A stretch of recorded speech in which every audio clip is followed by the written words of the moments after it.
नमस्कार। Economics Awadh classes YouTube channel पे आपका स्वागत है। आज की क्लास में हम लोग पब्लिक फाइनेंस के अंतर्गत आने वाले टॉपिक में कर देय क्षमता सिद्धांत के बारे में अध्ययन करेंगे। यह सिद्धांत मुख्य रूप से क्लास बीए एवं एमए के विद्यार्थियों के लिए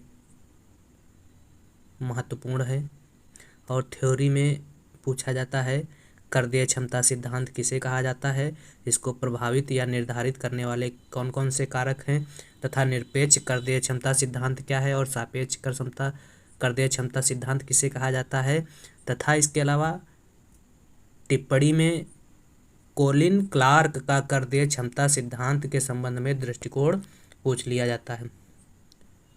तो इन सब के बारे में हम इस सिद्धांत में चर्चा करेंगे। अगर कर देय क्षमता सिद्धांत की बात की जाए तो कर देय क्षमता से तात्पर्य मुख्य रूप से किसी विशेष समुदाय की कर देने की अधिकतम दक्षता अथवा सामर्थ्य से होता है कि वह व्यक्ति कितना कर दे पाएगा। उसकी एक अधिकतम सीमा निर्धारित की जाती है और उतना ही कर उस व्यक्ति द्वारा वहन किया जाता है। यह करारोपण की वह अधिकतम सीमा होती है कर देय क्षमता जिसे एक देश के निवासी देने में सक्षम होते हैं। उसी सीमा से आगे कर लगाने से उत्पादन के प्रयत्नों तथा कार्य क्षमता पर बुरा प्रभाव पड़ने लगता है। वास्तव में क्या होता है कि कर देय क्षमता समाज की कुल मिलाकर कर अदा करने की योग्यता को बताता है। तो इस प्रकार से कर देय क्षमता क्या है? कर देने की क्षमता है संबंधित देश के निवासियों की। अगर शाब्दिक रूप में देखा जाए तो कर देय क्षमता का आशय किसी समुदाय की अधिक से अधिक कर देने की क्षमता या शक्ति से है। यह करारोपण की वह अधिकतम सीमा निर्धारित करती है जिसके बाद करारोपण का समुदाय की कार्य क्षमता तथा उत्पादन करने की तत्परता पर प्रतिकूल प्रभाव पड़ता है। अगर एक निश्चित सीमा के बाद कर ले लिया जाएगा तो उसका क्या होगा? उत्पादन क्षमता पर और कर देने की तत्परता पर प्रतिकूल प्रभाव पड़ेगा। अर्थात लोगों की क्या होगा? कार्य क्षमता में कमी आने लगेगी, जिसे डाल्टन ने इस प्रकार से इसे डाल्टन ने कर देय क्षमता की धारणा को अस्पष्ट एवं भ्रामक बताया है कि कर देय क्षमता की धारणा या सिद्धांत पूरी तरीके से स्पष्ट नहीं किया जा सकता। प्रोफेसर फिंडले सिराज का कर देय क्षमता के संबंध में क्या विचार है? उन्होंने कहा कि कर देय क्षमता शोषण या निचोड़ने की सीमा है। यह न्यूनतम उपभोग के ऊपर उत्पादन का वह आधिपत्य है जो कि उतने ही उत्पादन को प्राप्त करने के लिए चाहिए जितने में जीवन स्तर पूर्ववत बना रहे। तो डाल्टन एवं फिंडले सिराज दोनों ही कर देय क्षमता सिद्धांत को अस्पष्ट एवं भ्रामक अवधारणा मानते हैं। अब कर देय क्षमता सिद्धांत में मुख्य रूप से निरपेक्ष कर देय क्षमता सिद्धांत और सापेक्ष कर देय क्षमता सिद्धांत के बारे में अध्ययन किया जाता है। तो निरपेक्ष कर देय क्षमता सिद्धांत क्या है? निरपेक्ष कर देय क्षमता सिद्धांत उस सीमा को बताती है जहां तक राज्य किसी एक व्यक्ति या व्यक्तियों पर कर लगा सकता है। मतलब निरपेक्ष का मतलब हुआ किसी एक व्यक्ति पर जब राज्य द्वारा कर लगाया जाता है और या कर की सीमा निर्धारित की जाती है तो ऐसे कर को निरपेक्ष कर देय क्षमता सिद्धांत के अंतर्गत रखा जाता है। प्रोफेसर मेहता के अनुसार एक देश की निरपेक्ष करदान क्षमता को मुद्रा की उस अधिकतम राशि में मापा जा सकता है जो कि करारोपण द्वारा प्राप्त की जा सकती है। सापेक्ष कर देय क्षमता सिद्धांत क्या है? सापेक्ष कर देय क्षमता सिद्धांत यह बताती है कि दो या दो से अधिक समुदायों पर किए गए सार्वजनिक व्यय को पूर्ण करने हैं तो सापेक्षिक रूप से उन्हें कितना अंशदान करना चाहिए। इसमें सापेक्ष कर देय क्षमता सिद्धांत में दो या दो से अधिक लोगों की कर देने के संबंध में तुलना की जाती है और किस व्यक्ति द्वारा कितना कर के रूप में अंशदान किया जाता है, वही सापेक्षिक करदान क्षमता कहलाती है। प्रोफेसर मेहता का विचार है कि सापेक्ष करदान क्षमता में उस मात्रा को निश्चित किया जाता है जिसमें निश्चित कर का भार विभिन्न राज्यों में वितरित कर दिया जाता है। अर्थात कह सकते हैं एक समुदाय क्षेत्र या देश की तुलना में दूसरे समुदाय क्षेत्र या देश की कर देय क्षमता को सापेक्ष कर देय क्षमता कहा जाता है। अल्पविकसित देश या क्षेत्र की तुलना में विकसित देश या क्षेत्र कर देय क्षमता तथा एक गरीब की तुलना में धनी की कर देय क्षमता अधिक होती है। मतलब अल्पविकसित देश और विकासशील देश की अगर तुलना की जाए तो सापेक्ष कर देय क्षमता के मामले में विकसित देश की कर देय क्षमता अधिक होगी। गरीब एवं अमीर के मामले में अगर तुलना की जाए तो धनी व्यक्ति की कर देय क्षमता ज़्यादा होगी। तो सापेक्ष कर देय क्षमता मुख्य रूप से तुलना पर आधारित है, जिसमें किसी समुदाय की आपस में तुलना की जाती है, क्षेत्र की आपस में तुलना की जाती है, देश की आपस में तुलना की जाती है। समुदाय, क्षेत्र और देश की जब आपस में तुलना की जाती है उससे जो कर का निर्धारण होता है उसी को क्या कहा जाता है, कर देय क्षमता सिद्धांत कहा जाता है। और उसमें धनी या गरीब, अल्पविकसित या विकसित देश को किस प्रकार या कितनी मात्रा में कर देना होता है यह निर्धारित किया जाता है। प्रोफेसर डाल्टन निरपेक्ष कर देय क्षमता की आलोचना करते हैं तथा सापेक्ष कर देय क्षमता की विचारधारा को स्वीकार करते हैं। यह क्वेश्चन पूछा जाता है कि प्रोफेसर डाल्टन किस कर देय क्षमता सिद्धांत की अवधारणा से संबंधित है, तो प्रोफेसर डाल्टन सापेक्ष कर देय क्षमता सिद्धांत की विचारधारा को स्वीकार करने वाले अर्थशास्त्री हैं। क्या बताया प्रोफेसर डाल्टन ने सापेक्ष कर देय क्षमता सिद्धांत को स्वीकार करते हुए कि निरपेक्ष कर देय क्षमता की धारणा अव्यवहारिक होने के कारण भ्रामक है, जबकि सापेक्ष कर देय क्षमता यथार्थ है और इसकी अभिव्यक्ति दूसरे प्रकार से भी संभव है। अब कोलिन क्लार्क का क्या दृष्टिकोण है कर देय क्षमता के सिद्धांत में, तो कोलिन क्लार्क ने कर देय क्षमता के संबंध में अपने विचार व्यक्त करते हुए कहा कि राष्ट्रीय आय के 25% से करारोपण अधिक नहीं होना चाहिए। क्लार्क ने यह मत इंग्लैंड की उस समय की स्थिति के संदर्भ में किया था। क्लार्क का यह दृष्टिकोण प्रत्येक देश के संदर्भ में स्वीकार नहीं किया जा सकता है। क्लार्क के अनुसार यदि करारोपण की इस सीमा को 2 या 2 से अधिक वर्षों तक उल्लंघन किया गया तो वहां उत्पादन की गतिहीनता दृष्टिगोचर होगी तथा मूल्य स्तर में वृद्धि होगी। क्लार्क का मुख्य तर्क यह है कि करारोपण की ऊंची दर प्रेरणा इंसेंटिव में कमी लाएगी तथा उत्पादन में बाधा उत्पन्न करेगी। क्लार्क ये बताते हैं कि करारोपण की ऊंची दर जो है प्रेरणा में कमी लाएगी और उत्पादन में बाधा उत्पन्न करेगी। तो बात तो सही है कुछ हद तक।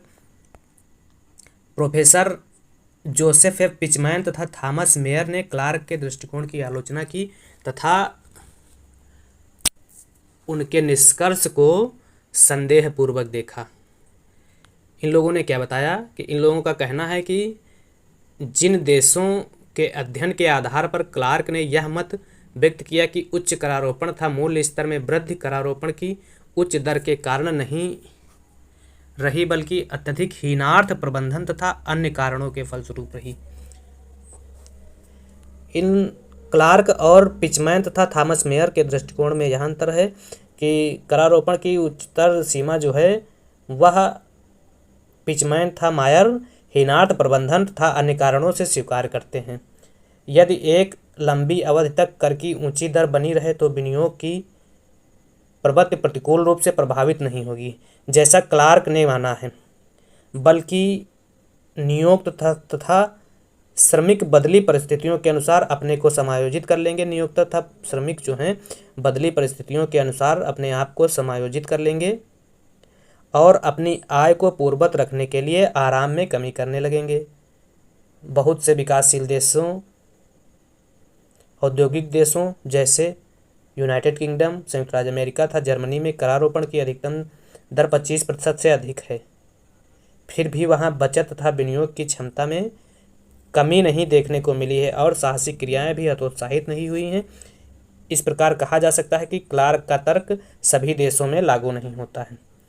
तो क्लार्क के तर्क की आलोचना जोसेफ ए पिचमैन तथा थॉमस मेयर ने की थी, जिन्होंने क्लार्क के दृष्टिकोण को पूर्णतः गलत स्वीकार किया और बताया कि करारोपण के कारण मूल्य स्तर में वृद्धि नहीं होती है। मूल्य स्तर में वृद्धि का कारण हीनार्थ प्रबंधन और अन्य कारण हो सकते हैं। तो इस प्रकार से हम लोगों ने क्लार्क का दृष्टिकोण, सापेक्ष आय परिकल्पना, सापेक्ष कर देय क्षमता और निरपेक्ष कर देय क्षमता के बारे में अध्ययन किया। अब कर देय क्षमता को प्रभावित या निर्धारित करने वाले तत्व कौन कौन से हैं। पहला तत्व है राष्ट्रीय आय का आकार। तो राष्ट्रीय आय का आकार कर देय क्षमता को कैसे प्रभावित या निर्धारित करता है, इसको जान लेते हैं। किसी देश की कर देय क्षमता का महत्वपूर्ण निर्धारक उसके राष्ट्रीय आय का आकार होता है। जिस देश में राष्ट्रीय आय का आकार अगर बड़ा होगा या अधिक होगा, उसकी कर देय क्षमता भी उतनी ही अधिक होगी। इस प्रकार से कहा जा सकता है कि अल्पविकसित देशों की तुलना में विकसित देशों की कर देय क्षमता अधिक होगी। किसी देश की राष्ट्रीय आय का आकार उस देश में प्राप्त प्राकृतिक साधनों, उन साधनों के प्रयोगों का स्तर आदि पर निर्भर करती है, जो कर देय क्षमता के तत्व होते हैं। तो राष्ट्रीय आय के द्वारा कर देय क्षमता का निर्धारण कैसे होता है? आय के माध्यम से कर देय क्षमता का निर्धारण किया जा सकता है। यदि देश अमीर है तो कर देय क्षमता ज़्यादा होगी और देश अगर गरीब है तो कर देय क्षमता कम होगी। अगला जो निर्धारक तत्व है जनसंख्या का आकार। जनसंख्या के आकार के संदर्भ में ही राष्ट्रीय आय की मात्रा कर देय क्षमता को निर्धारित करती है। अगर दो समान राष्ट्रीय आय वाले देश हैं, उनमें कर देय क्षमता अपेक्षाकृत कम होगी, जिनकी जनसंख्या अपेक्षाकृत अधिक होगी। जनसंख्या की तुलना में राष्ट्रीय आय में वृद्धि जितनी ही अधिक होगी, कर देय क्षमता में वृद्धि उतनी ही अधिक होगी। अर्थात कर देय क्षमता जनसंख्या के आकार के आधार पर भी निर्धारित की जा सकती है। अगला राजकीय व्यय का आकार तथा स्वभाव। राजकीय आय का आकार तथा स्वभाव बहुत अधिक सीमा तक देश के लोगों की कर देय क्षमता को प्रभावित करता है। सरकार कर से प्राप्त आय को उत्पादन कार्यों में लगाए, जिससे उत्पादन शक्ति में वृद्धि हो जाए तो कर देय क्षमता बढ़ जाएगी। इसके विपरीत अगर कर देय क्षमता अनुत्पादक कार्यों में लगे तो कर देय क्षमता में कमी आएगी। यदि सरकार बहुत अधिक व्यय निःशुल्क शिक्षा तथा चिकित्सा, रहने की व्यवस्था, अकाल तथा बाढ़ पीड़ित लोगों की सहायता पर खर्च करे तो लोगों का सरकार से विश्वास बैठ जाता है और इससे क्या होगा, लोगों को कर देने की इच्छा क्या होगी, लोगों में जागृत होगी और कर देय क्षमता बढ़ जाएगी। तो राजकीय व्यय का आकार या स्वभाव भी कर देय क्षमता को प्रभावित कर सकता है, जिससे कर देय क्षमता बढ़ भी सकती है और घट भी सकती है। अगला जो कारण है प्रभावित करने वाला, देश में आय का वितरण। देश में आय तथा संपत्ति के वितरण का कर देय क्षमता पर बहुत अधिक प्रभाव पड़ता है, जिसमें क्या होता है, धनी व्यक्ति में कर देय क्षमता अधिक होती है जबकि गरीब में कर देय क्षमता कम होती है। अगला लोगों के रहन सहन का स्तर। लोगों के रहन सहन का स्तर कैसे प्रभावित करता है कर देय क्षमता को? जहाँ पर लोगों के रहन सहन का स्तर ऊंचा होगा वहाँ कर देय क्षमता अपेक्षाकृत अधिक होगी, और जहाँ पर लोगों के रहन सहन का स्तर नीचा होगा वहाँ कर देय क्षमता अपेक्षाकृत ज़्यादा होगी। तो लोगों के रहन सहन का स्तर भी क्या करता है, कर देय क्षमता को निर्धारित करता है। इसके अलावा करारोपण का स्वभाव या तरीका, यह भी कर देय क्षमता को निर्धारित करता है। कर देय क्षमता के निर्धारण में करारोपण के स्वभाव तथा तरीकों को भी ध्यान में रखा जाता है। कुछ कर अधिक उत्पादक होते हैं और कुछ कर क्या होते हैं, अनुत्पादक होते हैं। यदि क्या होता है, कर के ढांचे को इस प्रकार से निर्मित किया जाए जिससे उससे उत्पन्न होने वाले असंतुलन तथा अनुपयोगिता को न्यूनतम किया जा सके तो कर देय क्षमता में वृद्धि होगी। तो करारोपण का स्वभाव तथा तरीका भी कर देय क्षमता को प्रभावित कर सकता है, जिससे क्या होगा, कर देय क्षमता घट भी सकती है और बढ़ भी सकती है। अगला जो कारण है, करदाताओं की मनोवृत्ति। कर देय क्षमता के निर्धारण में करदाताओं की मनोवृत्ति का भी महत्वपूर्ण प्रभाव रहता है। यदि लोगों का सरकार में विश्वास हो तो लोग न केवल अधिक से अधिक कर देने के लिए तत्पर होंगे, बल्कि क्या करेंगे, कर की नीतियों को सफल होने में सहयोग देंगे, जिससे क्या होगा, कर देय क्षमता बढ़ेगी। सरकारी नीतियां असफल होंगी, सरकारी बेकार होंगे तथा भावी कर देय क्षमता में कमी आएगी। यदि सरकार नीतियों में लोगों का विश्वास नहीं है तो ऐसी स्थिति में ये होगा। अगला जो कारण है, राजनीतिक दशा। कर देय क्षमता के ऊपर देश में प्रचलित राजनीतिक दशा का भी प्रभाव पड़ता है। विदेशी सरकार की अपेक्षा राष्ट्रीय सरकार अधिक कर की राशि इकट्ठा कर सकती है। तो देश की अगर राजनीतिक सरकार है तो वह ज़्यादा कर इकट्ठा करेगी विदेशी सरकार की बजाय, यह कहा जा सकता है राजनीतिक दशा में। इसके अलावा राजनीतिक इच्छा शक्ति के माध्यम से भी कर देय क्षमता को बढ़ाया और घटाया जा सकता है। अगला, आय की स्थिरता। लोगों की कर देय क्षमता पर आय की स्थिरता तथा नियमित करारोपण का प्रभाव अधिक पड़ता है, जिससे कर देय क्षमता बढ़ती तथा घटती है। तो आय की स्थिरता के माध्यम से भी कर देय क्षमता को प्रभावित किया जा सकता है। तो इस प्रकार से राष्ट्रीय आय का आकार, जनसंख्या का आकार, राजकीय व्यय का आकार तथा स्वभाव, देश में आय का वितरण, लोगों के रहन सहन का स्तर, करारोपण का स्वभाव तथा तरीका, करदाताओं की मनोवृत्ति, कैसी करदाताओं की मनोवृत्ति है, कर ज़्यादा देना चाह रहे हैं या कम देना चाह रहे हैं, और राजनीतिक दशा तथा आय की स्थिरता, यह इतने कारण कर देय क्षमता को प्रभावित या निर्धारित करने वाले तत्वों में शामिल किए जाते हैं। तो इस प्रकार से आज की इस क्लास में हम लोगों ने